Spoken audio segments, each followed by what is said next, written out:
Second. So let's get started. Alan, if you would like to do your introductory presentation. Thank you very much, Judith. And I too would like to congratulate the four associations for bringing us together and to thank the Legion.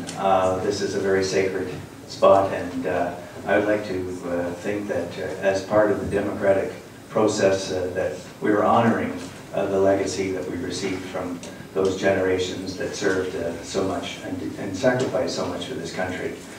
And that leads me in perhaps to the first point, that we're having an election because the government, for the first time in the history of any government in the Commonwealth, was found actually in contempt.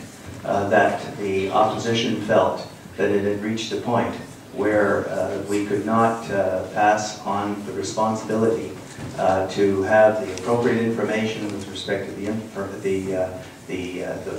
budget numbers, the numbers with respect to the government's position on its priorities, and that if we didn't force the government to come to account on that, that we could, with our electorate, those we're responsible for, set those priorities. And so this election really is to reflect on the priorities of the government, and whether we've reached a crossroads where we can take direction through this election of the priorities that you, the constituents of Canada, have. And let me just talk about those priorities, if I can, for a moment.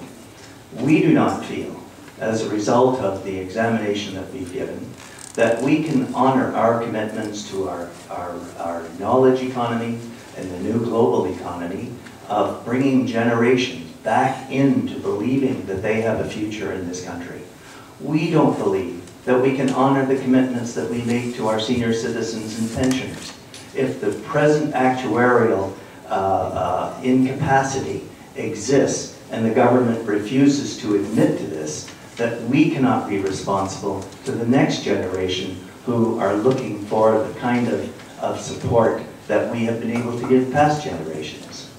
We do not feel that by looking at the priorities of the government, where they're talking about tax reductions to corporations at a time when we are competitive with every OECD country that we compete with, to have a competitive tax rate, that $30 billion going to banks with respect to their premiums isn't the way that we can sustain the investments in our pensions, in our health care, and so on. So this is a time when we have reached a crossroads. This election is a time to reflect on what the position of the government is and what the priorities that you and we have as Canadians, to set those together and to build a future that is sustainable and that is achievable and that will honor the commitment that we make to all Canadians. Thank you very much.